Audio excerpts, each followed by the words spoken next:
Hello friends, ಇವತ್ತಿನ ವಿಡಿಯೋದಲ್ಲಿ old battery 4 volt battery, ಇದು ಓಲ್ಡ್ ಬ್ಯಾಟ್ರಿ, ಇದನ್ನು ಹೇಗೆ ಬೂಸ್ಟ್ ಮಾಡೋದು ಅಂತ ನೋಡುವ ಬನ್ನಿ.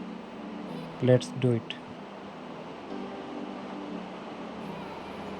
ಇದು ನಮ್ಮ ಮನೆಯಲ್ಲೆಲ್ಲ ಇನ್ವರ್ಟರ್ ಇರ್ತದಲ್ಲ, 12 ವೋಲ್ಟು. ಇದರ ಡಿಸ್ಟಿಲ್ ವಾಟರ್ ಮಿಕ್ಸ್ಡ್ ಆ್ಯಸಿಡನ್ನು ಆ ಬ್ಯಾಟ್ರಿಗೆ ಹಾಕಬೇಕು.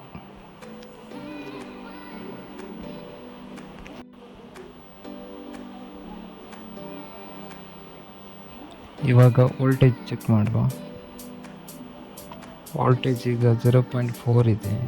ಇದನ್ನು ಸಿರಿಂಜ್ ಇದರಲ್ಲಿ ಹಾಕಿದರೆ ಒಳ್ಳೆಯದು, ಚೆಲ್ಲಿ ಹೋಗೋದಿಲ್ಲ. ಸೊ ಅದಕ್ಕೆ ಈ ಪ್ಲೇಟಿಗೆ ಹಾಕಿದ ಕೂಡಲೇ ಒಳಗಡೆ ರಿಯಾಕ್ಷನ್ ಶುರು ಆಗ್ತದೆ.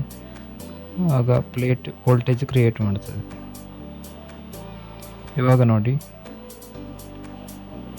4.24 ವೋಲ್ಟ್ ಬರ್ತಾ ಇದೆ. ಇದನ್ನು ನೆಕ್ಸ್ಟ್ ಇನ್ನು ಚಾರ್ಜ್ ಮಾಡಿಕೊಂಡು ಯೂಸ್ ಮಾಡಿಕೊಳ್ಬೋದು.